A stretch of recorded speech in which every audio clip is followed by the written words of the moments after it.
Yigit qiz sinovlarga to'la yangi davrni boshlash uchun bir to'shakda dastlabki uchrashuvlarni intiqlik bilan kutishlari shubhasiz. Bu kelin-kuyovdagi tabiiy holat. Ammo to'satdan ro'y bergan voqelik gohida tasavvurdagidan farq qiladi. Shuning uchun kelin-kuyov birinchi kechada bir-birining holatini e'tiborga olishi, u bilan yumshoq muomala qilish lozim. Shunda o'rtalaridagi bog'lanish o'zaro yakdillik bilan amalga oshadi. Bu borada mutaxassislar ko'p yozishgan. Ularning ta'kidlashicha, bokiralik pardasini olish muloyimlik bilan bajarilishi. Bunda er-xotin quyidagilarga rioya etishi kerak. Birinchidan, yigit bokiralik pardasini olishga shoshilmasin. Bu ishni bajarish bir necha kunga cho'zilsa ham uni yumshoqlik bilan uddalash zarur. Zero shoshilishdan foyda yo'q. Ikkinchidan, kelin eriga nisbatan sovuq tuyg'uda bo'lmasin. Chunki uning sovuqligi erining katta xatosiga sabab bo'ladi. Bu ko'p hollarda ajrashish yoki baxtsiz hayotga olib boradi. Uchinchidan, er birinchi kechada xotinidan o'ziga rag'bat qilishini kutmasin. Qiz kuchli hayosi sabab bunday qilmaydi. Balki er asta-sekin muomalaga kirishsin. O'z navbatida qiz ham unga yarasha muomalaga o'tadi. Bu hol maqsad amalga oshguncha davom etadi. To'rtinchidan, qo'shilishda er-xotin o'zaro hamkor bo'lishsa, bir-birlariga talpinib yaqinlashsa, qizning bokiralik pardasini olish tez va og'riqsiz kechadi. Beshinchidan, birinchi kechada qo'shila olmaslikni ojizlik deb bilish noto'g'ri. Bunday vaziyatda hech qachon tushkunlikka tushmaslik lozim. Chunki hayo, uyatchanlik, iymanish, bosim qiladigan yigit-qizlar oz emas. Ular qo'shilmoqchi bo'lgan paytda qo'rquvga, kuchli hayajonga tushishlari mumkin.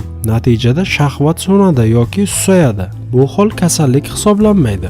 Zero ko'p o'tmay ular bir-birlari bilan yaxshi tanishib olgach, tortinmay bemalol hissiyot almasha boshlaganlaridan keyin bu holat o'z-o'zidan yo'qoladi.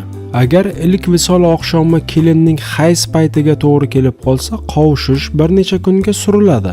Zero hayz vaqtida yaqinlik qilish mumkin emas. Qolaversa, hayz paytida bokiralik alomatini aniqlash imkoni bo'lmaydi. Bu narsa kuyov bola ko'ngliga shubha oralashiga, keyinchalik hatto oila buzilishiga sabab bo'lishi mumkin. Ilk oqshamdayoq bir necha bor yaqinlik qilishga intilish noto'g'ri, chunki bunda qon yo'qotish xavfi bor. Odatda iffat pardasi barham topganidan keyin kamida 3 kun jinsiy aloqani to'xtatib turish shart. Aks holda og'riq azobi yosh kelinchakning jinsiy aloqadan bezib qolishiga, turli dardlarga chalinishiga sabab bo'ladi. Shu o'rinda yosh kuyovlarga yana bir maslahat. Birinchi jinsiy aloqaning maqsadi tezroq qovushib, qizlik pardasini bartaraf etish deb xato o'ylamang. Aynan ilk munosabat keyingi hayotingizga mazmun kiritishini tushunib yeting. Qizlar qulog'i bilan suyishini, shirin suhbatlar ayol bosh miyasidagi shahvoniy markazni qo'zg'atib, unda jinsiy aloqaga moyillik tug'dirishini unutmang. Ayolning erogen hududlari, ya'ni jinsiy mayl qo'zg'atadigan a'zolar haqida yetarli tasavvurga ega bo'ling. O'zingizni qo'lga oling. O'ta hayajon ham, nihoyatda sovuqqonlik ham sizga pand berishi mumkin. Aloqadan so'ng juftingizda noxush kayfiyat paydo bo'lmasligi uchun uni erkalashda davom eting. So'ng qon ichkariga ketib qolmasligi uchun kelinni biroz cho'kkalatib o'tkazib qo'ying.